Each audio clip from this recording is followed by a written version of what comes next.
السلام عليك زائر ويدعو النبي المصطفى رسول الله محمد بن عبد الله وعلى آله وأزواجه وذريته وأهل بيته أجمعين. شاور الليل هم الفاتحة.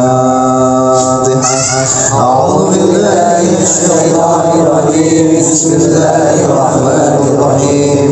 الحمد لله رب العالمين الرحمن الرحيم مالك يوم الدين. إياك نعبد وإياك نستعين. اهدنا الصراط المستقيم صراط الذين أنعمت عليهم غير المغضوب عليهم ولا الضالين.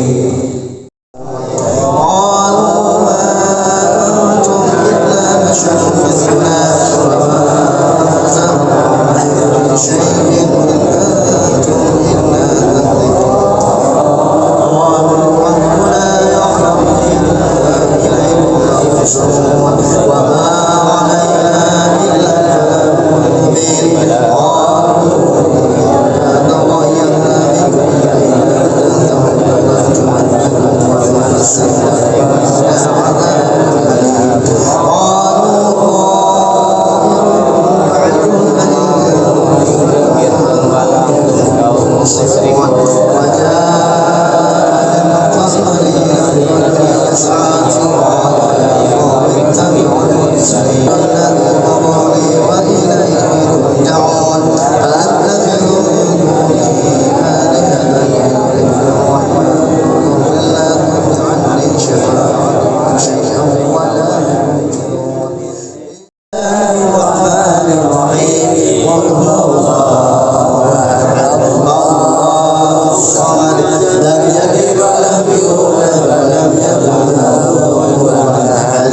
بسم الله الرحمن الرحيم. قل هو الله أحد الله الصمد لم يلد ولم يولد ولم يكن له كفوا أحد. الله أكبر لا إله إلا الله أكبر. بسم الله الرحمن الرحيم. الله لا إله إلا هو الحي القيوم لا تأخذه سنة ولا نوم له ما في السماوات وما في الأرض. من الذي يشفع عنده إلا بإذنه. يعلم ما بين أيديهم وما خلفهم ولا يحيطون بشيء من علمه إلا ما شاء.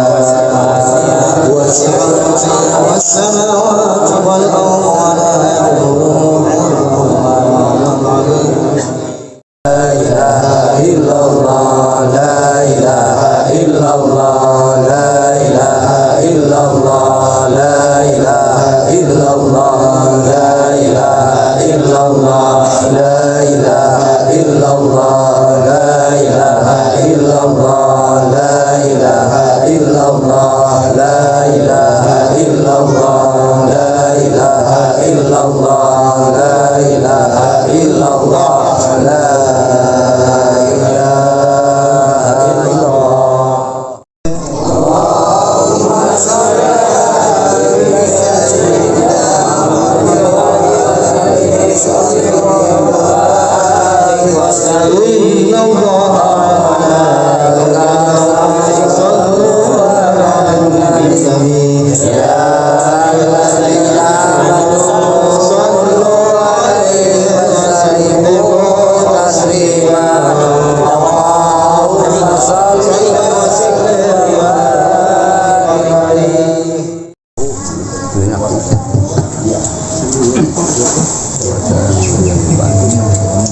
Assalamualaikum warahmatullahi wabarakatuh. Waalaikumsalam warahmatullahi wabarakatuh. Alhamdulillahirabbil alamin. Wassalatu wassalamu ala asyrafil anbiya'i wal mursalin wa ala alihi wa sahbihi ajma'in. Amma ba'du. Allahumma salli ala sayyidina Muhammad وعلى آل سيدنا محمد. اللهم افتح لنا حكمتك وانصر علينا رحمتك من خزائن رحمتك الجلال والإكرام. اللهم نور قلبي بنور هدايتك ومنورة الأرض بنور شمسك أبدا أبدا برحمتك يا أرحم الراحمين. Sama-sama kita hormati sahibul musyidah Bapak Saman berserta keluarga besarnya, mudah-mudahan senantiasa dilimpahkan keberkahan Allah Subhanahu wa taala.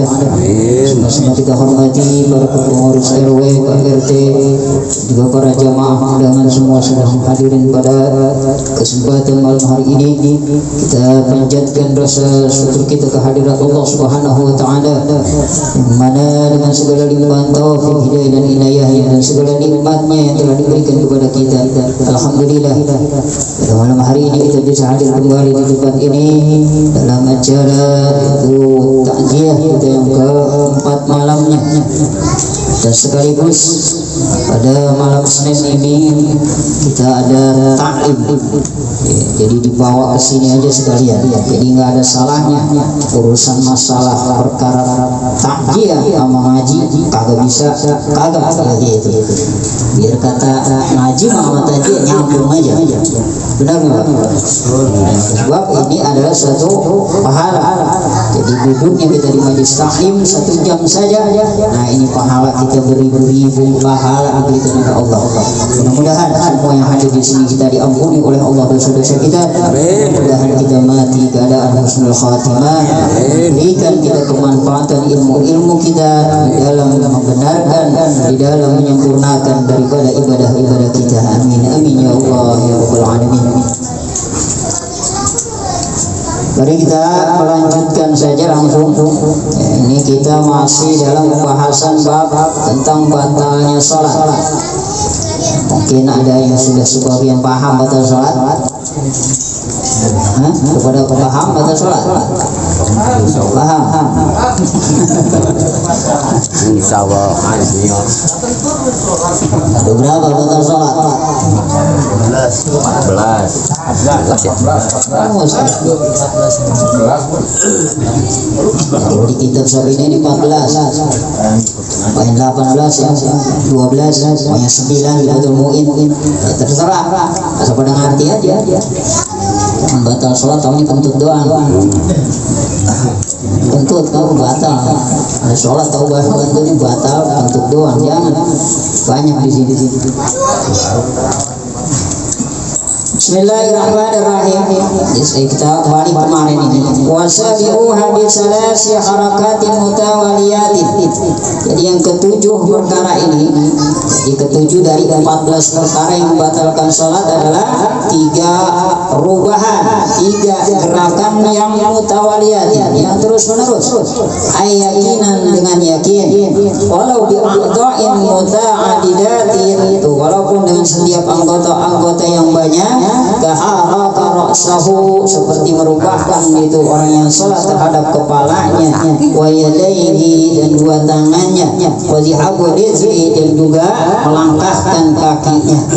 Tuh batal tuh. Dia sudah berubah yang 3 rubahan, jadi 3 gerakan, 3 usikan secara terus menerus, maka batal sholat. Misalkan orang palanya capek lagi sholat, nah begini-begini 1, 2, 3, nah udah 3 ini batal tuh.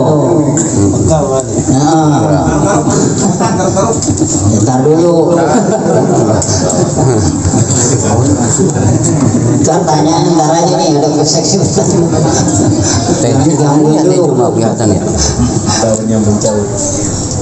Tuh, jadi kalau tangan kita gerak sama juga, gitu. Apalagi kaki. Nah, kaki kita lihat banyak, kita suka melihat di masjid kali ada, kalau di musola sering saya melihat. Jadi ada orang kalau lagi sholat mundur, jadi dari imam dia mundur, itu melangkah kakinya. Sebab yang dimakan mundur dengan melangkah itu jangan diangkat kakinya. Kalau kita sudah mengangkat kaki, diangkat aja tuh satu, dijatuhin dua, ditarik yang ini, ikut dua, empat, udah lebih dari 3 batal tuh sholat ngangkat kaki aja melangkah. Kalau ngegantiin imam, makanya baik-baik aja yang pada sholat di depan imam yang pada ngerti, yang jangan kurang ngerti. Ntar imam udah kagak ada pada bingung lagi. Kata imam silakan gantiin, udah bingung imam di depan. Maju seseorang, diseret kakinya, yang diangkat langkahnya, seret aja. Makanya saya udah praktekin di sini aja. Di sini praktekin nggak? Praktekin dah. Nggak perlu lah, geser aja pokoknya caranya. Ya jangan diangkat ya, geser, seret satu, yang diangkat geser lagi satu. Udah kan ntar baru seret satu. Udah nggak usah sampai ke depan tempat apa imbarnya. Kejauhan itu kelamaan tuh. Asal lebih dari makmum aja. Semata kaki itu setumit ini udah nggak sama. Nah, tumit kakinya si imam sama makmum udah beda. Nah, udah besar berjamaah. Itu caranya tuh. Apalagi yang jadi makmum biasanya begitu. Imam satu pertama ada, terus kedua-dua. Ini sering terjadi banyak. Dia dempet-dempet itu, dua-dua nih jadi imam makmum. Ada lagi satu datang satu, dia di mana diamnya nih?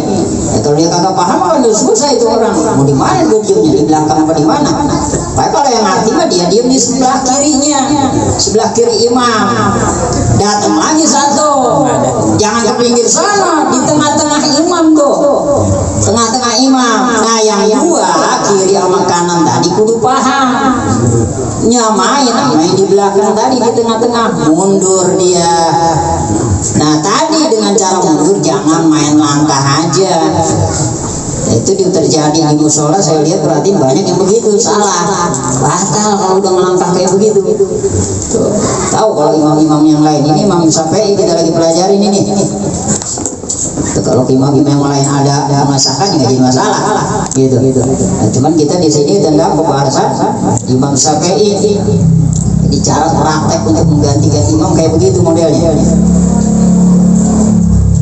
Tuh, jadi jangan tuh gerak-gerak tangan.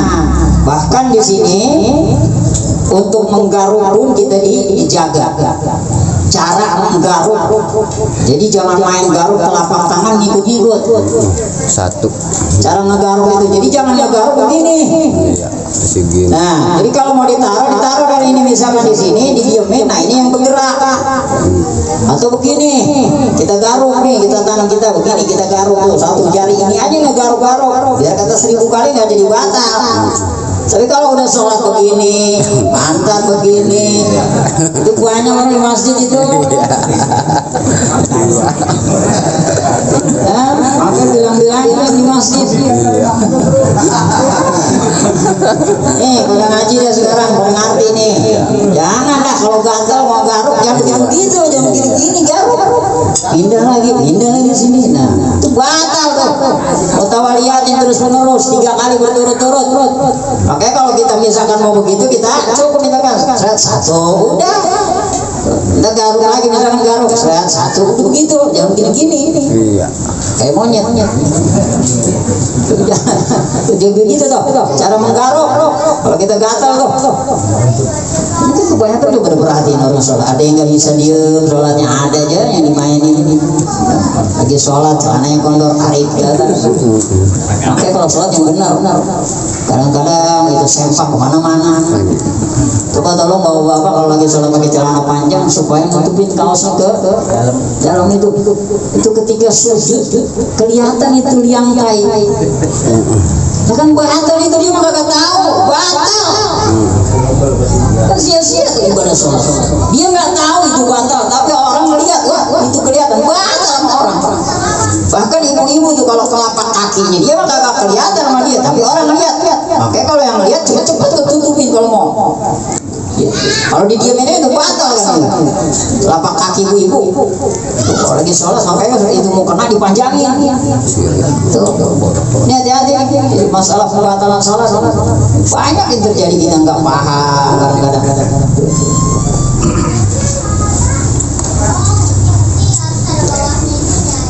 Bila bijihabil yadi audiha al-ittisal. Nah, berbeda dengan gerak tangan nih ke depan dan juga balik lagi ke tempat asalnya. Jadi ada perbedaan antara kaki dengan tangan. Kenapa kok kaki dari baru ngangkat terus ngelangkah itu udah dihitung dua, tapi tangan dari mulai satu datang dari sini ke tempat ini kembali lagi itu dihitung satu kali. Kenapa? Sebab kebiasaan kaki mah nggak pernah banyak bergerak gitu. Itu menjadi kesimpulan di sini hukum. Jadi kaki mah jarang ibarat kata buat digerak-gerakin begitunya dalam ibadah sholat. Tapi kalau tangan mah banyak. Allahu Akbar, bahkan kita gerak tangan lagi baca sholat apa misalkan yang bacaannya banyak, kita pakai tasbih, tangan kita itu boleh. Misalkan sholat tolak bahla atau ina atau inanya 17 biji, 17 kali ina atau ina terus gerakin satu gerak satu, itu nggak apa-apa tuh. Sampai tadi nih telapak tangan ini jangan ikut ikentin aja, pokoknya begitu caranya supaya nggak batal ibadah sholat kita.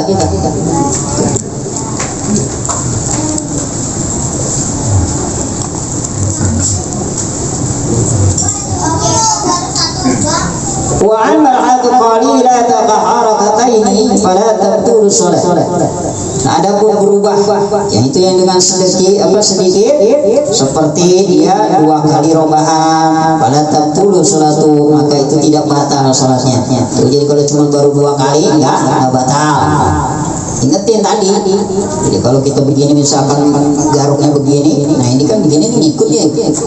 Cuma 2 kita baru gitu tuh, baru 2 kali. Makanya jangan sekaligus banyak garuk.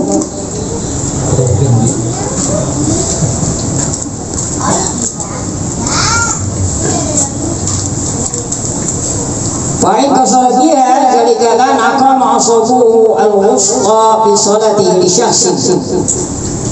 Nah, maka kalau dia bermaksud dengan itu tadi dia anggap lelucon main-main, seperti mengangkatkan dia itu pada telunjuknya. Misalkan telah tunjuk atau jari tengah di dalam sholatnya, dia menunjuk, kemudian dengan dia bermain-main bersama tadi itu. Jadi bermain dianggap main-main nih, dia gerak-gerakin tangan dia itu dengan tujuan ta'alluq, main-main. Ini batal sholat. Misalkan dia sholat begini nih. Nah, kalau yang udah biasa begini-begini ya biasa. Yang kita kagak biasa jadi ikut-ikut. Begini-gini Nah, itu namanya dia punya niat main-main. Batal sholatnya. Tuh, awas tuh, hati-hati. Kalau yang petunjuknya biasa udah diputar-putar silakan aja. Iya. Kalau yang kagak apa ajarannya kagak ada, kita kagak ada kesunahan seperti itu, jangan ikut-ikut yang itu. Aku mau ngikutin dia begini-begini itu kali aja setan capung buat bulian gitu. Nah, itu tujuannya main-main, batal tuh sholat. Kalau dengan hati tujuan main-main, makanya sholat jadi agak main-main. Ya silakan aja Pak, tuh yang pada begini-begini silakan. Cuma baru pada hati itu apa maksudnya? Ya sebenarnya kan ada yang ngucapin Allah begitu hatinya. Apa? Esa. Makanya ada kesunahan ketika tahiyat. La ilaha illallah. Angkat ini, lirik matanya ke telunjuk ini, tekadkan hati bahwa Allah ini esa. Nah, itu ketauhidan gitu tuh. Ketika tahiyat tuh. Jadi sunnah lirik mata kita ketika la ilaha illallah, tekad telunjuk kita ini. Tuh. Sambil ngelirik, bertekad hati tadi bahwa Allah ini esa. Makanya begitu tuh, ada yang suka begini, itu maksudnya dia begitu. Allah, esa gitu maksudnya. Itu kan jangan kebangkatan gini-gini. Ini salah padahal ada yang begini nih. Allah begitu padahal kita suka suruh begini. La ilaha illallah. Kenapa? Ini maksudnya la ilaha illallah. Dia Tuhan kepada Allah. Ini Allah cuma atur maksudnya. Tuh begitu. Makanya kudu pada paham. Ngaji jangan cuma ngikut-ngikut doang. La ilaha illallah. La ilaha ditunjuk Allah di atas. Ini jangan salah paham. Jangan bertekad Allah di atas. Kufur. Siapa yang di sini pada masih ada nyangka Allah di atas? Ada nggak orangnya? Gak ada berani menunjuk. Saya bilang ini sekarang, jangan meyakini Allah di atas. atas aja lo gua mah. Semuanya di atas ada kapal lewat gunung. Oke, kalau Allah sudah ditekadkan di atas, maka kufurlah itu orang. Syahadat coba. Hati-hati itu. Yang bertekad Allah di atas, Allah kagak bertempat. Tapi ada aras, Allah singgah sana, arasnya itu singgah sana Allah. Allah bukan bertempat di sana, terserah mau Allah tinggal di sana, mau di mana. Makanya Allah nggak kayak manusia, nggak kayak hambanya, mukhalafatul lil hawadisi. Nah itu di situ harus paham. Jadi kalau kita mau ngomong gimana, bagaimana Allah aja saya mah. Ya kadang-kadang orang sekarang banyak kan begitu sih, kadang-kadang menunjuknya kepada ke atas itu. Jadi disangkanya Allah di atas. Ini Pak, baik-baik nih, ini akidah nih. Jadi kalau mau Allah aja nggak masing-masing menuju Allah di sana sama di atas, jangan. Lapor sang listrik. Banyak orang di atas. Nah itu, ini tauhidnya, hati-hati itu. Jaga. Ini berapa Allah bukan yang di atas ini ya. Malu. Wa qasirun fihi kasalasi harakatin idza kana li shiddatil zarri. Dan juga banyak daripada pekerjaan yang banyak seperti 3 kali rubahan ya. Nah jika terbukti dia ini karena sangat cacat misalkan penyakit buduk tuh dengan tidak mampu dia kalau kagak dia garuk gitu. Alkana habiban atau yang enteng, yang kecil seperti merubahkan setiap jarinya di dalam membaca tasbihnya. Tuh. Nah ini la yubdilu sholat, maka tidak jadi membatalkan sholat kalau ada udzur. Waduh dia punya penyakit gatal nih, kalau kagak digaruk ini nggak bisa nih. Garuk nggak apa-apa, walaupun banyak pekerjaannya. Yang namanya buduk susah. Gatal orang garuk aja nggak apa-apa. Tuh itu ada uzur. Kalau penyakitan kayak begitu, ya, kalau pengen sholatnya begitu ya buduk aja dulu. Garuk. Hampura. Diampura. Makanya diam aja sholatnya, diam, jangan main gerak-gerak. Diam, kira-kira yang enggak disuruh gerak ya jangan gerak-gerak gitu. Ini kadang-kadang orang suka banyak aja sih, ada yang matanya jalalat, lagi sholat lihat ke situ. Makanya kalau sholat itu jangan pakai baju yang ada bacaannya Pak, kasih di belakang. Itu yang matanya pada jelalatan. Sono sini ada baca dibaca. Atlas. Makanya disunahkan kalau lagi sholat lihat di tempat sujud. Dia udah diam tuh. Kenapa? Supaya lebih khusyuk. Jadi nggak kemana ke sana ke sini. Tundukkan sedikit kepala kita itu. Lihat ke tempat sujud. Gerinda.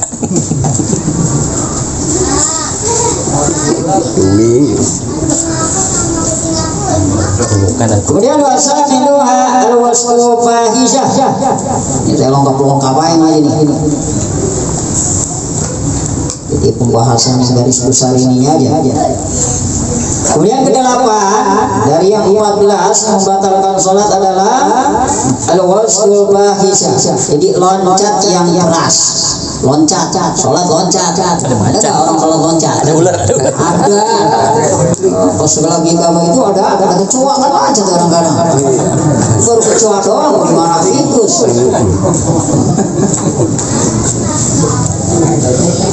Itu si Binyamin. Ular. Alat tujawizul hadda.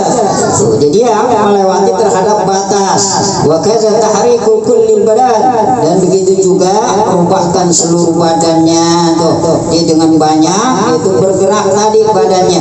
Walau min ghairi nakrin qadamaihi, walaupun dia itu tidak memindahkan dua kakinya. Jadi badannya gerak-gerak begitu bahan salat. Leher apa pegal, pinggangnya pegal, sholat begitu tuh. Itu batal tuh, ya, termasuk batal kayak begitu. Makanya loncat, baik loncat. Kadang-kadang ada geledek loncat. Juga Allah Akbar. Nah itu tuh. Kadang-kadang pengen pikun tuh. Nah, kalau lagi sholat baik. Kalau lagi kita itu jangan suka-suka ucapnya. Ada geledek jangan. Innalillahi wa inna ilaihi raji'un. Kadang-kadang apalagi yang pikun. Ada pikun, ada ayam masuk salah begitu. Orang pikun biarin aja, maaf orang pikun mah. Kenapa? Punya uzur, orang pikun mah sholat, orang belum sholat udah sholat katanya. Orang pikun biarin aja pikun mah, enak dia orang pikun mah. Mau sholat nggak apa-apa, nggak sholat nggak apa-apa. Dan puasa nggak apa-apa, atau puasa nggak apa-apa, tinggal digoda-goda ini, apa dipidiahin. Orang-orang pikun tuh, kayak kalau pada pengen sholat nggak kepedean, ya udah jadi orang pikun dulu. Majnun lo majnun. Majnun, gila bukan? Bebas orang gila mah bebas, nggak ditanya-tanyain dia. Sholatnya nggak ditanya, puasa nggak ditanya, gila tuh, ngaji nggak ditanya. Mau bikin dosa nggak jadi masalah, orang-orang gila mah. Tuh, makanya begitu. Ada jaminan khusus orang-orang gila itu tempatnya bukan di surga, bukan di neraka. Ada yang disebut Jabal Araf. Ada satu gunung di situ tinggi tembok yang memisahkan antara neraka dan surga. Nah, orang-orang kayak begitu ntar ditaruhnya di situ. Jadi ke surga kagak, ke neraka jaga. Jadi dia tinggal ngeliatin aja tuh dari tembok itu. Ke neraka itu dia ngeliat, ke surga dia ngeliat. Tuh. Ada juga yang disamakan dengan seperti orang gila tadi, orang yang punya amalnya seimbang. Jadi amalan kebaikan 50, kejahatan 50. Itu kalau seimbang. Kagak dikesurgain, kagak dinerakain, ditaruh di Jabal Araf tadi. Sama tentang kesenangan mah ada dapat, cuman beda dengan surga. Jangan pengen punya amalan seimbang. Nah, orang kadang-kadang berubah banyak amalan ibadah atau apa akhirat atau dunia harus seimbang. Susah seimbanginya Pak. Ya sekarang kita bikin maksiat 3 jam, terus ibadah harus 3 jam. Bisa maksudnya nyimbangin ibadah sama akhirat dengan dunia itu. Orang kadang-kadang ngomong begitu, jangan mau punya amalan seimbang. Kalau perlu akhirat lebih banyak daripada dunia. Kita semenit aja udah maksiat berapa kali, 1 menit. Ibadah belum semenit-menit aja udah dosa, makanya nggak bisa seimbang. Habis buat menyimbangin masalah ibadah akhirat dengan dunia itu. Makanya kita banyakin buat ke akhirat.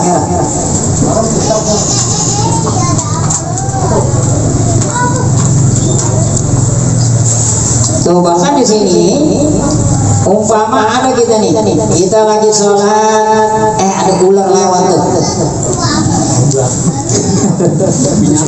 Binyamin tuh boleh itu sholat. Jenggo ya jenggo. Berapa jenggo kan? Lagi sholat, ada ular lewat, tembak juga boleh, nggak batal itu. Makanya pas kita lewat tuh ular, kita mau duduk misalkan, atau kita mengusir sampai kita mengumpulkan badan kita gituin misalkan, nah itu nggak jadi batal tuh. Ada unsur itu boleh. Maka kalau kita melihat ada kira-kira binatang lagi sholat kita yang membahayakan, kita terserah. Kita mau geser ke belakang silakan, atau kita mau dengan cara supaya dia jauhin kita gituin, pakai apapun kita usung misalkan, nggak apa-apa tuh. Tuh hukum tuh. Kalau mau kabur ya kabur kalian. Cuman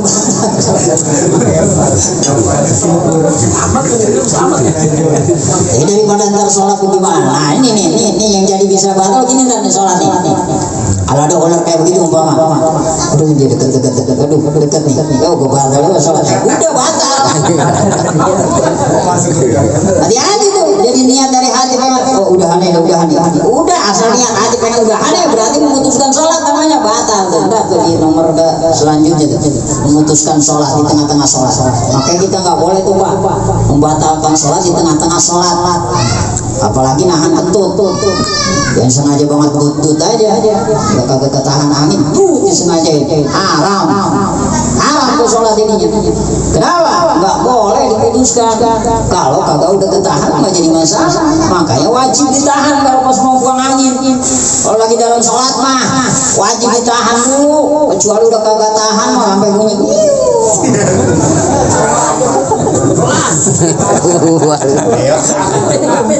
Enggak dosa jadinya kita. Udah berusaha kita menahan. Tuh, makanya jangan disengaja-ngaja. Jadi haram kita, dosa kita. Makanya nggak boleh memutuskan sholat di tengah sholat. Kecuali ada yang terkecualikan. Kita lagi sholat, wah ada gempa, wah kebakaran, rumah lagi sholat. Jadi udah tahu rumah kalau sholat itu udah panas sholat, kebakaran, udah teriak-teriak orang sholat ya. Udah itu orang. Jadi jangan sengaja-ngaja, biarin aja gua mati syahid. Bukan syahid, sangit.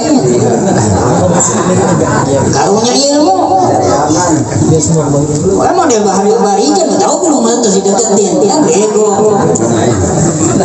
Bukannya kabur, tahu juga kalau bencana kira-kira lu jangan dideketin. Berusaha kabur, kecuali timpah batunya tuh pecahan burung merati, baru mati syahid kita. Timpah batu, mati tenggelam, banjir itu. Kalau kita kena banjir, wah kalau mati syahid. Tuh, syahid akhirat kan gitu. Oke, jangan disengaja aja. Ini kadang-kadang udah tahu tempat, maka udah banyak ada pakai diem aja. Keluar udah nggak apa-apa dibatalin. Kalau perlu lari, pindah sama sholatnya. Boleh kita mau nggak madep juga sholat. Gak apa-apa kalau dalam keadaan darurat boleh. Ada yang diperbolehkan ketika takut ada musuh di mana misalnya boleh kan madep juga. Jangan pernah sholat itu. Ada yang mau musuh kira-kira datangnya dari sana, jangan ke Makkah kiblat madepnya ke sana. Takut ada serangan dari sana langsung datang. Ketika datang kan langsung dia siap. Jangan diterusin sholat. Ketahu musuh dengan sholat, ayo mati semua diberondong. Tuh hukum nih, hukum Allah kayak begitu kita. Jadi jangan mentang-mentang wah ahli ibadah udah biarin aja dah apa juga. Ada banjir datang sholat aja ya itu mau mati binasa itu. Berusaha untuk menyelamatkan diri gitu. Jangan sengaja-ngaja. Model kayak puasa Pak. Kan kalau super apa dulu itu pernah saya juga mendengar begitu orang lagi sakit. Saya bilang jangan puasa, udah sakit mah kagak boleh puasa nggak apa-apa. Udah biarin aja gua kali aja mati lagi puasa. Ini orang yang mati dalam keadaan begitu itu bukan dapat pahala malah disiksa Pak. Makanya bilangin tuh orang yang pada sakit, jangan pengen mati begitu lagi. Mati orang sakit nggak boleh nggak puasa kok, berhenti dulu batalin. Ntar ada kedoan kalau dia sanggup nanti bisa mengkodok dalam keadaan sehat. Ya jangan sengaja pengen mati kayak begitu, malah kagak sah makanya jadi dosa malahan itu. Makanya hukum kita kayak begitu. Jangan sebaik-baik di dalam ibadah itu terus dianggap baik. Bismillahnya begitu, Bismillah kan ucapannya sangat bagus. Tapi kalau lagi main gameplay banyak aja Bismillah. Bismillahirrahmanirrahim tuh. Tuh ada diketok malaikat itu. Gak kagak sembarangan. Assalamualaikum, salam. Enggak sembarangan ucap salam. Kita di sini lagi pada ngumpul nih, lagi pada makan. Itu Bapak kesini jangan urut salam Pak. Makro. Masuk. Jangan duduk salam. Tuh, makro. Orang lagi pada makan duduk salam. Apalagi pada mabuk. Tapi diskotik duduk salam. Itu hati-hati itu. Jadi sebuka apa? Enggak setiap yang bagus itu bagus. Posisinya pada tempatnya lihatin. Tuh gitu. Perkara ibadah ini. Udah tuh dua aja saya tambahin. Ini ada bab suami istri, saya mau bahas ini. Wow. Ternyata si Hamidah berarti mau tirati Allah alam bisa. Ntar berlanjut malam Senin depan tahu di mana. Kalau dia mau ngambil silakan aja. Di sini bebas. Sekarang ada bapak-bapak yang jamaah misalkan saya mau ke tempatan ya silakan. Asal ada kopi aja pokoknya siapin. Ya, tukang ngajinya tukang ngopi semuanya. Kalau ada rokoknya bergirang mah udah. Dihain aja kopi lah begitu dah. Nggak usah pakai makanan. Kalau yang mau ke tempatan, mau turun ke berkahan di rumahnya, saya bilang silakan. Makanya saya jilid, silakan aja yang mau pada mau ngambil atau siapa aja yang ada perpustakaan ini nggak apa-apa. Kita pindah ngaji aja gitu. Ngaji pindah.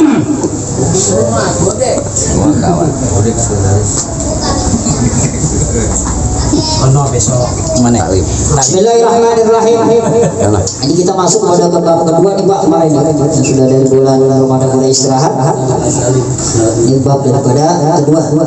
Fasal asani bi huquqi zauji wa sibati ala zaujah.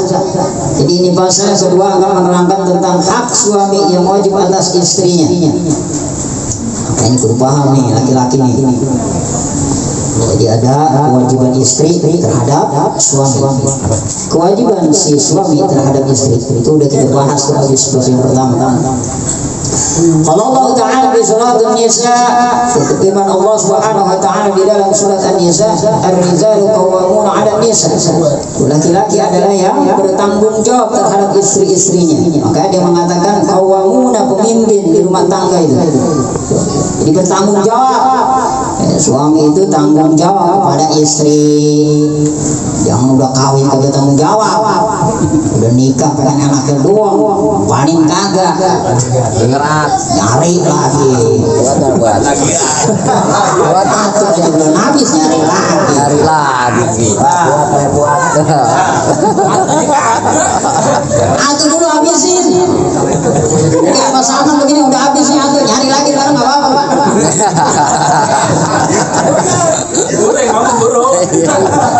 Ya boleh. Laki-laki mau belum 7 hari nggak apa-apa dia kawin. Perempuan mau ada batasnya lama, ke 100 hari.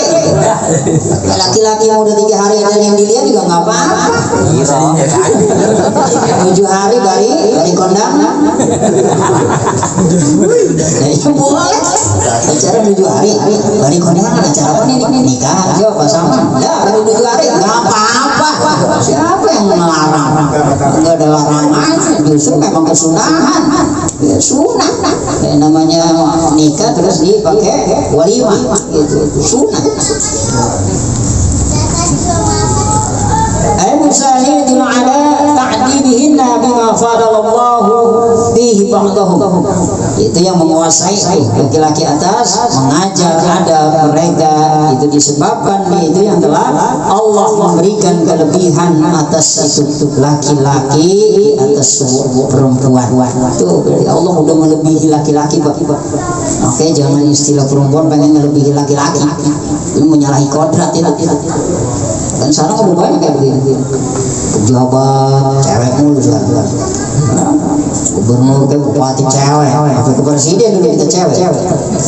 Itu udah menyalahi kodrat, tanggung jawab dari akhirat tuh perempuan kayak begitu. Makanya kalau kita punya istri udah melebihi di atas kita, dia kerjanya lebih tinggi, misalnya dia apa suruh berhenti aja dia.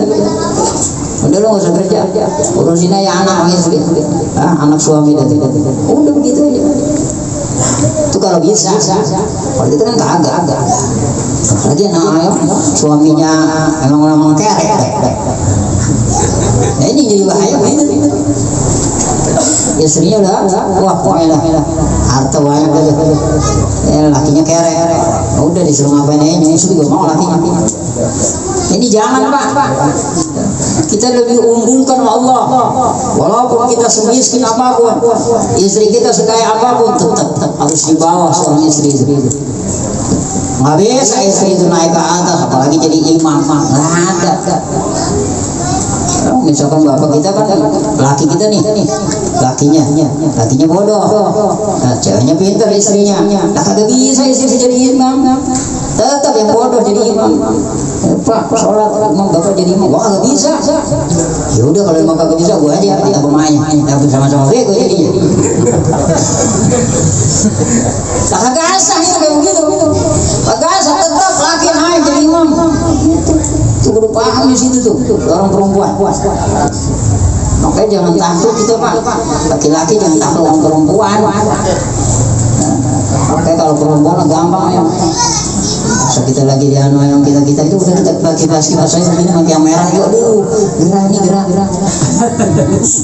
Nah, kita lagi diomelin, dilomelin tuh, cerewet tuh punya si istri kalau udah punya mulutnya cerewet begitu tuh. Makanya kalau ada istri cerewet Bang, kita lagi diomelin jangan suka ditimpalin. Makanya kipas-kipasnya pakai begitu tuh, aduh gerah banget gue ini.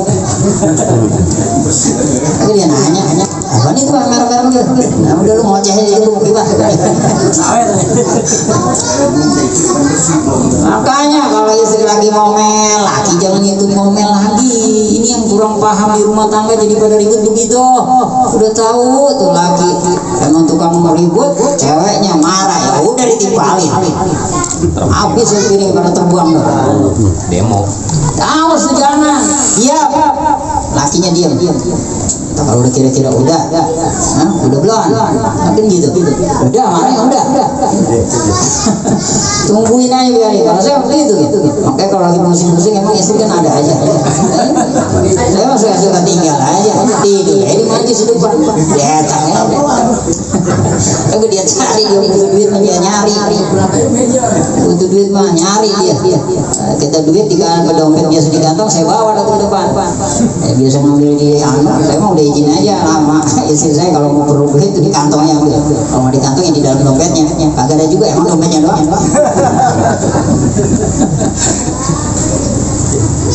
Itu nanti rumah tangga mah supaya jangan ada ribut.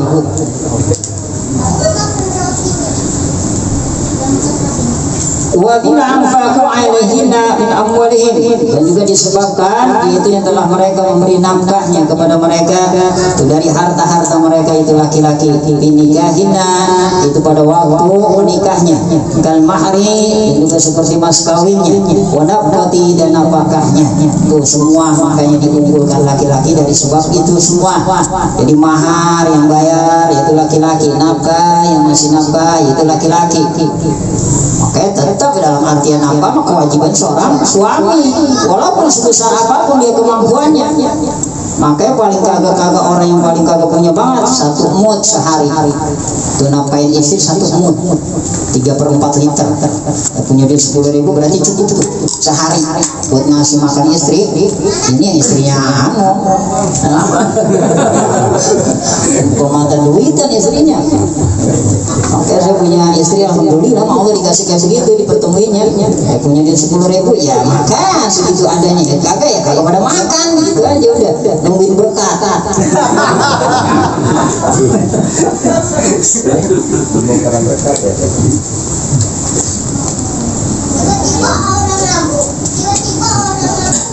Tabdilu rizal alaihina biwujuhin kasiratin haqiqatan wa syar'iyatan. Dan kelebihan laki-laki tadi di atas istri-istrinya itu dari beberapa segi itu yang banyak padanya dan menurut hukum daripada syara. Famina awali anna uqulahum wa ulumahum aksar. Maka di antara yang pertama itu sesungguhnya akal laki-laki dan ilmunya laki-laki ini lebih banyak daripada perempuan. Makanya laki-laki kan ilmunya lebih banyak dari perempuan. Akalnya juga sebenarnya lebih banyak laki-laki ketimbang perempuan. Sebenarnya kan kita kebalik sekarang. Perempuan yang akalnya barang. Kita dikalahin, dibodohin kita laki-laki. Pinteran perempuan akalnya. Tapi menurut syariat hukum agama Allah sudah menciptakan kayak begitu. Akalnya laki-laki 9, akalnya perempuan 1. Nafsunya perempuan 9, laki-laki 1. Kok kenapa jadi terbalik?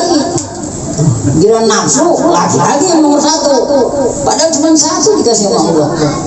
Makanya perempuan mah pura-pura diem. Ya bener perempuan pura-pura, orang mah gatel. Garuk.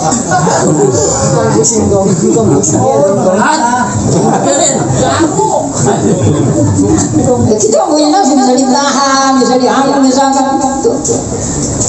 Tuh kalau perempuan begitu padahal tuh dia, padahal dia nahan kan udah kebangetan banget loh, banyak banget nafsunya 9. Coba sudah naik mah, lo berotan dia, kencengan dia. Nah ini udah ngerasain nih. Mandi jangan ngeri. Ya, semua bapak yang udah ngerasain coba dah. Kalau udah di atas dia mah, kencengan dia itu.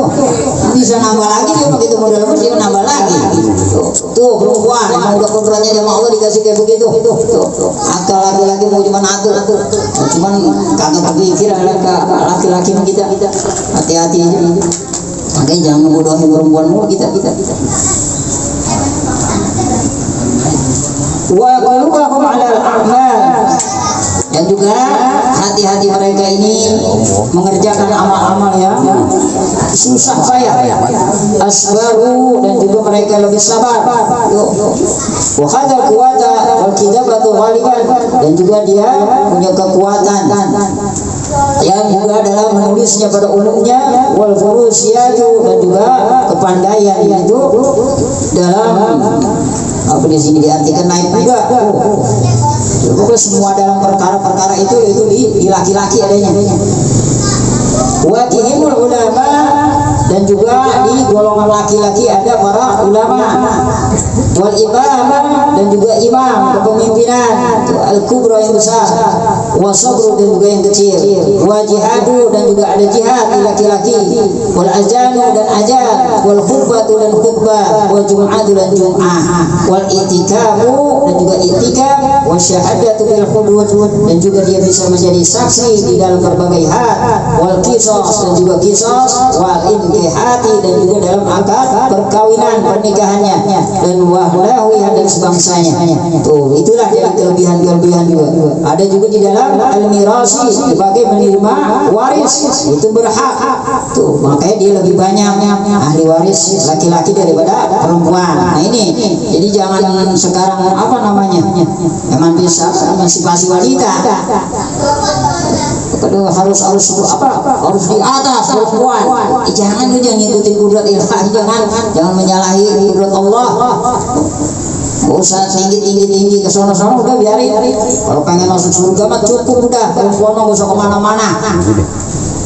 Ya cukup udah perempuan nih. Ada nggak perempuan dalam? Kalau pengen masuk surga ini mah. Kalau pengen masuk surga nggak usah kemana-mana. Pertama taat kepada Allah dan Rasul, kedua taat sama suami. Udah, itu kuncinya udah. Jangan ngapa-ngapain udah. Taat sama Allah Rasul, sholat, ibadah, puasa, taat sama laki, udah. Surga udah jaminannya. Apalagi kalau si suami meninggal, ridho, udah tuh. Jamin udah, silakan atau tinggal begini mau surga yang mana perempuan kayak begitu. Makanya kalau suaminya ridho meninggal, insya Allah jamin surga tuh istri begitu. Ridho bagaimana maksudnya ridhonya? Ridho maksudnya sama kayak begini, ridho apa? Nah ridho cinta Allah sama si Ibu Yanti berapa puluh tahun dia. Ketika meninggal ridho ikhlas. Nah begitu dengan kebaikannya seorang istri tadi itu. Jadi dia nggak istilah wah gua nggak mau begini. Nah itu namanya nggak ridho. Apalagi seorang istri, kalau yang dalam artian kita punya istri itu sudah mobil bang bawel.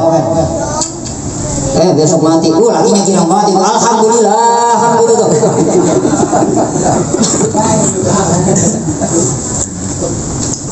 Ya ada suatu kan gitu mah, istri galak, rawat, artis lagi domelin, kira mati tuh laki ridho lah tuh dari ridho itu bukan ridho yang begitu itu mah.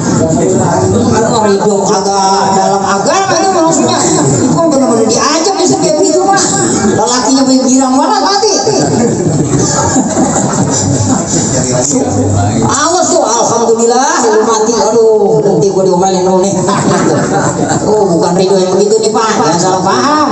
Ya, udah kayak pasangan sini insyaallah ridho. Jadi melepas dengan keikhlasan bahwa emang sebuah keputusan Allah, ya udah waktunya ditinggalkan. Begitu tuh ridhonya di situ. Silakan ke seorang istri kita lepas dengan keikhlasan, keridhoan. Surga insyaallah. Alhamdulillah, apalagi saya tahu sendiri Bu Yanti ini masih dalam artian dia kuat, itu nggak berhenti dia ke majelis taklim Pak. Paling nomor 1 kalau udah datang Pak. Itu alhamdulillah Bu Yanti ya Allah. Makanya setelah datang uzur, ya begitu dah. Jadi kurang bagaimana kita nggak aliminya, itu urusan Allah. Tapi yang sudah kita lihat, saya lihat, ya begitu alhamdulillah. Mudah-mudahan itu menjadikan suatu bekal nanti. Itu bekal ke majelis taklimnya tuh. Insya Allah udah ada di catatan di sana. Udah ada tempat-tempat yang Allah sudah siapkan buat Ibu Yanti ini. Insya Allah mudah-mudahan kita doakan dengan keberkahan kita ngaji di sini, kita limpahkan pahala ini khusus kepada Ibu Yanti. Insya Allah mudah-mudahan Allah kabul. Udah Pak, banyak-banyak ya. Oh, ada pertanyaan nih? Apa mau saya tutup? Ada yang mau bertanya nggak? Kalau yang bertanya silakan, saya kasih pertanyaan. Silakan nih. Daur, nanya tuh, nahan deh kemarin. Ayo, jangan dicatat duluan. Nyatet ya. Kayaknya mau kawan nak. Tanya ke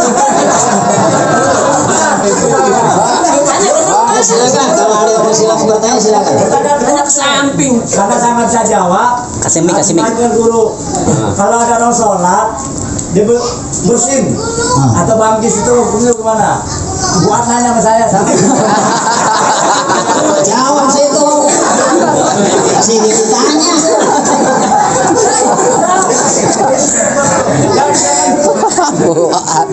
Jadi masalah bersin, kita lagi sholat bersin lah sebersin apa yang bersin kita keluar, jangan ada lebih-lebihin. Ini termasuk pembahasan batal sholat yang di nomor kemarin tuh pembicaraan.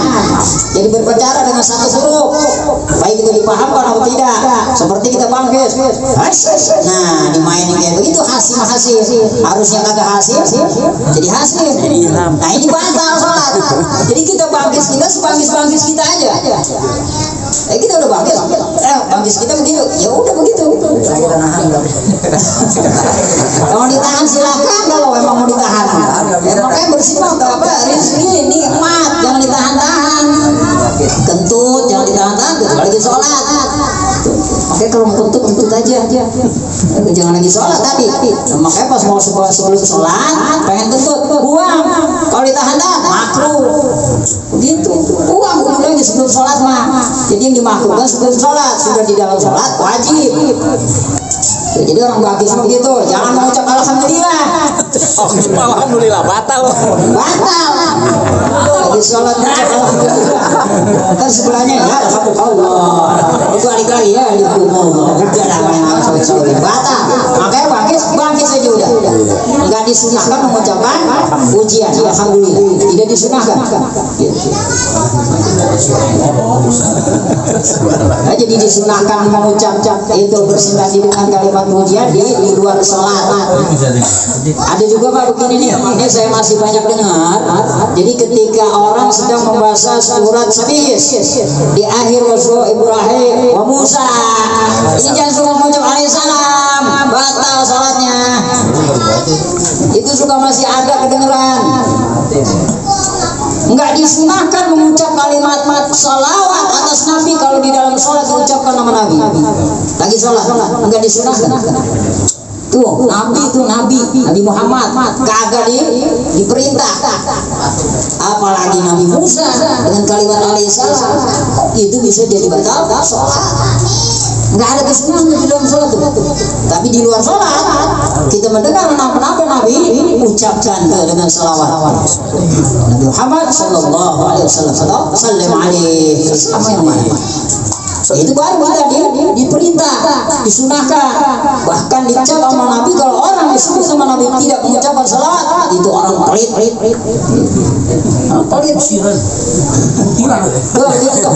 Makanya jangan sampai terjadi di dalam ibadah sholat kita yang belum paham. Nah ini kan cuma pada ngikut-ngikut doang Pak. Yang saya tahu biasanya dulu suka ramai itu di masjid. Udah Nabi Musa alaihissalam, Ada yang singkat AS. Tuh Pak di situ jadi nggak disunahkan. Kalau kita mengucap dia batal. Jadi jangan diikutin. Walaupun disebut nama Nabi Muhammad kalau kita sedang sholat jangan. Ada juga kejadian di masalah sholat Jumat yang selalu saya kasih tahu nih. Jadi nggak perlu ditanya, saya kasih tahu dah supaya pada paham soalnya nih. Jadi ketika kita datang ke masjid itu kalau imam udah lagi khotib, tolong jangan pada sholat apapun. Masih banyak nih, saya kasih tahu sekarang. Kenapa? Agak diganjar apa-apaan, bahkan jadi maksiat juga. Kenapa? Wajib kalau imam khotib sudah mengucapkan kalimat itu khutbah, dengarkan, wajib dengarkan. Tidak ada perintah suruh ibadah sholat. Rukun sholat rukun Jumat.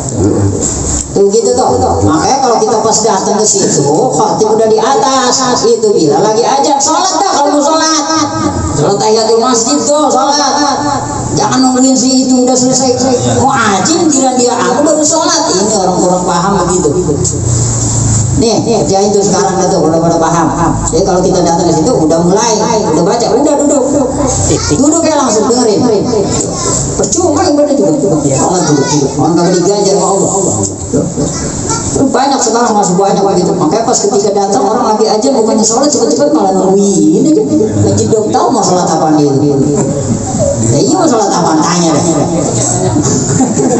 Mau sholat sunnah qobliyah Jumat apa mau kalau beli apa tahiyatul masjid. Coba tanya. Yang seharusnya dikerjakan maka tahiyatul masjid sebelum dia duduk. Itu. Coba paham. Kalau kurang paham orang kurang paham jadi begitu ya. Maka insya Allah ini belum sampai ke bab Jumat ya Pak. Ntar orang ketemu tuh. Makanya kalau pengen ngaji ikutinnya malam Senin. Mungkin kuat. Yuk. Saya lihat sering ada sholat itu HP-nya bunyi mungkin lupa di silent Ustaz. Dia bergerak untuk mematikan atau silent gimana Ustaz? Nah, itu tadi tergantung tadi kemana dengan gerak tangannya tadi yang kita coba bahas tadi. Dengan gerak tangan kalau dia enggak banyak gerak dengan apa? Misalkan dia begini, getarnya dia tahu dicari dengan jarinya dia cari begini nih. Nah, ini enggak apa-apa kan? Enggak membanyakkan gerak dari gerakan tangan tadi tuh. Jadi dia cari nih ininya dengan tangan dia begini nih. Tuh dengan jari satu jari ini enggak apa-apa, enggak batal. Tapi kalau dia nyari-nyari begini, nah itu jadi batal. Banyak geraknya di situ. Batal itu ya. Tuh begitu caranya. Lagi sholat bawa HP sih. Orang penting kan penting. Emang HP kagak penting-penting banget juga kagak bawa HP ke sini. Aku mana aja kalau kagak penting-penting banget HP kagak pernah dibawa-bawa. Emang kagak bisa megang HP-nya juga main kagak bisa saya mah. Asal ada penting-pentingnya aja udah. Paling lihat kitab, lihat ceramah di situ ya udah gitu.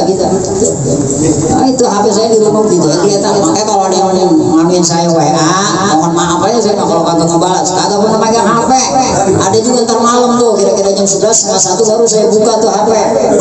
Dengerin ceramah sampai setengah 1 gitu doang. Makanya mohon maaf bapak-bapak tuh suka ada kadang-kadang yang mau WA kagak dibalas-balas. Emang kagak orang megang HP saya.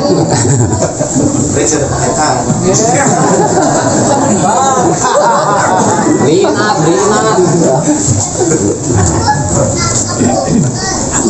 Bang Sal. Ada lagi dong. Peci merah no, mau nanya ngenahan dia.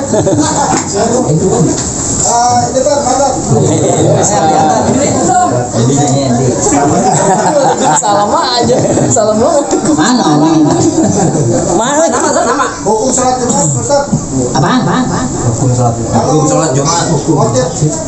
Naik dan bawa tongkat hukumnya gimana Ustaz? Hati naik nggak mau tongkat. Sini Pak. Nah ini kelihatan orang, kelihatan suaranya dong kayak kuntilanak. Sini berdiri. Sini nggak jauh. Kamera ini. Pokoknya alamat rumah samping masjid lah. Alamat rumah samping masjid.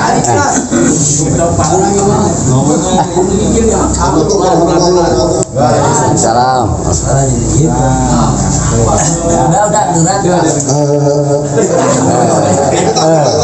Hukum sholat Jumat, Anda kan khotib naik tidak membawa tongkat, hukumnya sudah Ustaz. Terima kasih. Masalah tongkat itu kesunahan khotib megang tongkat ketika khutbah, bukan dibawa. Makanya saya bilang kalau yang ada di bawah itu tongkat lagi dipegangin, saya kagak ambil bodo amat. Jadi kalau ada taruh aja di atas tongkat, kagak ada serah terima tongkat. Paham nggak? Jadi kalau mau ditaruh aja di atas, itu mah kesunahan si khotib bentar. Megang tongkat di tangan kiri, di tangan kanan megang buku khutbah, itu kesunahannya. Kalau dia nggak megang buku khutbah, maka tangan dilonjorkan di atas mimbar. Dan ketika berdoa tidak disunahkan ngangkat tangan. Tuh khotib tuh. Makanya asal saya udah kesana kagak bawa tongkat, kelamaan aja juga. Terus saya turunin tuh karena burung di atas turunin ya ke bawah. Kelamaan naiknya. Makanya sebelum saya bilang selesai saya udah naik aja. Bukan saya kagak memangnya ambil tongkat, bodo amat pegangnya buat situ. Sunnah doang di atasnya, kalau udah ada di atas emang kalau saya pakai buku habis udah pakai ada lembaran saya gerakin tangan saya ke situ di atas mimbar gitu. Makanya kalau pengen ngikutin sunnahnya pegang tongkatnya di tangan kirinya, pegang buku di tangan kanan, baca dah tuh. Ya udah begitu kesunahan sholat itu. Dan ketika berdoa jangan angkat tangan Fatimah. Udah begitu. Itu fungsinya tongkat buat apa? Fungsi tongkat di zaman Nabi memang ada kesunahan. Kenapa? Menjaga buat nanti kalau ada serangan musuh. Makanya tongkat yang sesungguhnya itu adalah tumbak. Tumbak, ada pisau. Kalau di kita tongkat apa buat ngetok tikus itu. Kalau di kampung-kampung tempat saya apalagi itu kalau dibuka itu dalamnya tumbaknya lancip. Jadi buat membunuh orang. Jadi kalau ada musuhnya sholat tadi udah siap. Begitu. Cerita dalam kitab itu diceritakan seperti itu. Kisahnya ada bernama harus dengan megang tongkat. Di zaman Nabi begitu, takut ada musuh, pegang tuh tongkat yang diartikan tumbak, bukan tongkat. Jadi tumbak, makanya kalau di daerah-daerah Solo, Bogor, Solo, Banten itu tumbak di dalamnya. Ada sarung itunya itu tumbak tajam banget itu. Di sini kan kagak hanya kayak bentungan. Ganti kalau mau ganti ujungnya mah tumbak itu supaya ngikutin sunnah mah. Diganti besok.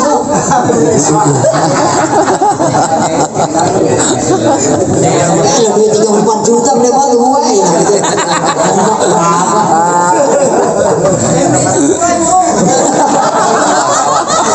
Wah, gawat zaman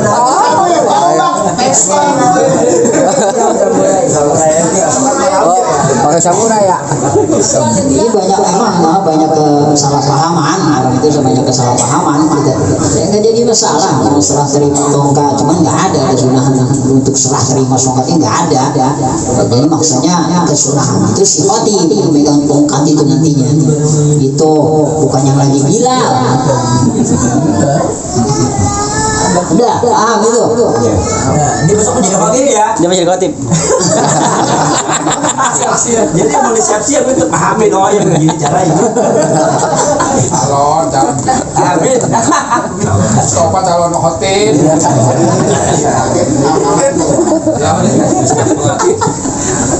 Ibu tidak ada itu calon. Masih ada waktu 10 menit. Satu lagi. Biasanya setengah 10. Kalau di kampung kan buat mimbar tinggi ya. Assalamualaikum. Kalau melangkah kan nggak apa-apa ya. Buat sholat Biasa ya imam ya. Oh, tuh. Imam batal nih. Dia mundur. Kita maju kan biasa kan ada kalau Tidak itu ada. Nah, itu. Makanya itu kemakruhan. Nah, hati-hati nih, tempat imam sholat itu jangan ditinggikan. Makruh. kalau di kampung tinggi tadi tuh. Makanya dibongkar. Kiai saya begitu dulu. Pas ketemu dia pembahas langsung. Hari itu juga Pak, Mama Kiai Judin itu. Bongkar itu. Kenapa? Ketemu udah di dalam kitab itu. Jadi maksud tujuannya nanti supaya orang tadi bisa menggantikan, nggak kepentok. Makanya ratakan aja antara ini dengan pemimbaran itu rata. Yang penting ada tempat buat imam. Begitu. Makruh itu ditinggiin. Bongkar Pak. Oke, jangan tinggi. Apalagi kalau bisa ratakan aja. Jadi maksud tujuannya begitu nanti buat ada posisi penggantian, misalkan imam ada kesalahan, si makmum bisa jadi menggantikan tidak terhalang dengan itu tadi. Ya iya. Kalau tinggi, susah ketika sudah cuma mentok itu apa? Itu ada kemakruhan tinggi itu tempat mimbar imam itu. Jangan. Ya. Assalamualaikum warahmatullahi wabarakatuh. Waalaikumsalam. Pertanyaan terakhir saya Ustaz dari. Jadi saya mau nanya perihal hukum menjadi imam di saat sholat Pak Ustaz. Jadi saat saya sholat zuhur ya 4 rakaat sendiri, terus dilanjut rakaat kedua itu ada yang nyolek sehingga saya jadi imam gitu Ustaz ya. Nah setelah makmum saya itu selesai, belum selesai, dilanjut ada lagi ini nyolek lagi yang saya udah selesai, yang makmum saya kan belum selesai Ustaz. Satu rakaat lagi, nah itu dicolek dia, dicolek dengan kebetulan memang kalau kita kan di pabrik itu memang jam-jamnya beda-beda Ustaz. Jadi nah sampai batas mana sebenarnya sih jadi imam gitu Ustaz, kalau boleh tahu. Ya, assalamualaikum warahmatullahi wabarakatuh. Jadi masalah jadi imam itu sebenarnya cuma colek-colekan ya. Kayak kemarin Kalau ada hukumnya mencolek-colek kan. Kayak kemarin Apalagi nempak begitu, makruh gitu. Kalau mau jadi imam nempak si imam di depan kita, makruh. Jadi kalau mau jadi imam, diimam di belakangnya supaya kita kedengaran. Allahu Akbar, dia tahu tuh ada orang. Makanya kalau dia pas kita Allahu Akbar, kalau dia paham, oh gue lagi sholat sunnah, otomatis dia angkat tangan kan gini. Begini berarti ini makmum arti nih. Kalau si emang udah begini nih, wah berarti dia lagi sholat sunnah, nggak boleh ngikut. Atau turunin tangan, ini dianya. Tuh si makmum berarti batalin. Jangan disangka begini. Apain tuh imam? Nah, ketika jadi imam, kita udah dapat 2 rakaat, ada yang menyolek begitu, maka niatnya langsung kita di hati. Nah, niat saya jadi sunnah nih, sunnah gitu. Sunnah nggak jadi imam pun nggak apa-apa. Sunnah, kecuali itu sholat Jumat, wajibnya jadi imamnya. Kalau ada imam nggak niat jadi imam, batal itu semua, nanggung itu jemaah dia semua. Oh, maka baik-baik jadi imam. Nah terus dia nyolek nih. Nah Ino tadi udah selesai, yang ini kan masih ada beberapa rakaat lagi. Datang lagi orang, dia nyolek ngikut lagi berjamaah. Enggak apa-apa, sampai terus kagak berhenti juga. Sah. Yang kagak sah begini, Ino lagi udah pas ada, dia ngikut berdua. Nih ini terjadi nih.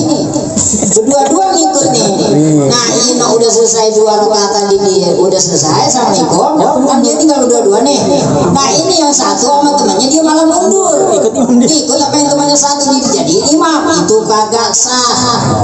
Tuh dengerin tuh, enggak sah berjamaah menjawab kepada makmum yang jadi makmum. Gitu maksudnya. Sama-sama jadi makmum dulu. Kalau tadi udah datang, udah harus datang, dia nyolek lagi, itu nggak apa-apa. Sampai terus apa dia selesai, ada lagi nyolek lagi sebelah sana, itu nggak apa-apa. Jadi jangan ketika berdua yang atu udah bareng-bareng, harusnya 2 rakaat dia dua-dua bareng, yang atu mundur dia malah ngikut teman-teman, itu yang nggak sah. Nggak sah tuh. Nggak ada masih tuh. Banyak main musola gitu. Soalnya gitu ada. Nah itu hati-hati.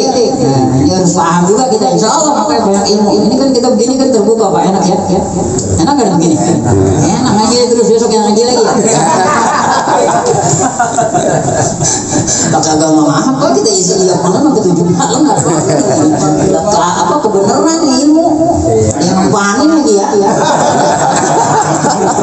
Biasanya kopi doang ya. Insya Allah yang pada mudah-mudahan yang pada hadir ini Allah kasih hidayah. Buka hatinya ntar mudah-mudahan besok kita pada hadir lagi tuh. Samperin ke majelis taklim belum ada yang ngambil insya Allah. Kayak ada grupnya tuh. Minta aja sama RT lah kalau kalian ini ada tahu ininya kapan-kapan itu minta aja sama RT masuk lah ke grup itu. Al-Mutadiin insya Allah. Udah selesai ya. Udah, waktu makan itu. Alhamdulillah kita cukupkan dulu dari pembahasan kita dua fikih kita ini. Mudah-mudahan adalah sebab-sebab kita bahas ada manfaatnya. Mudah-mudahan dengan berikutnya kita bersama-sama di sini bawa keberkahan dari Allah Subhanahu Wa Taala. Mudah-mudahan senantiasa diberikan kesehatan panjang umur, diberikan kita hidayah oleh Allah Subhanahu Wa Taala di dalam beribadah. Ya Allah Rabbul Alamin. Kurang lebihnya semua doa. Billahi taufiq wal hidayah. Assalamualaikum warahmatullahi wabarakatuh. Waalaikumsalam. Assalamu alaikum.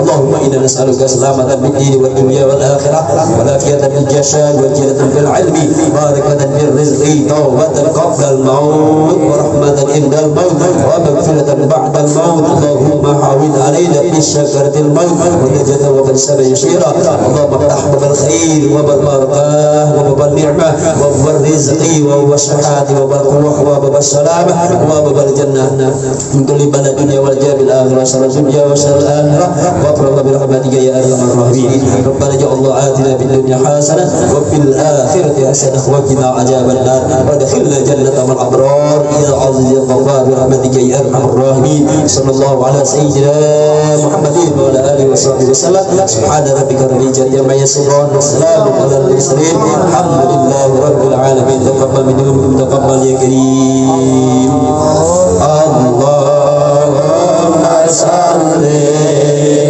على سيدنا محمد طيب القلوب ودوائها وعافية أبدا وشفائها ونور الأبصار وديائها وعلى آله وصحبه وسلم اللهم صل على سيدنا محمد طيب القلوب ودوائها وعافية الأبدان وشفائها ونور الأبصار وديائها وعلى آله وصحبه وسلم اللهم صل على سيدنا محمد طيب القلوب ودوائها وعافية الأبدان وشفائها ونور الأبصار وديائها وعلى آله وصحبه وسلم اللهم صل وسلم وبارك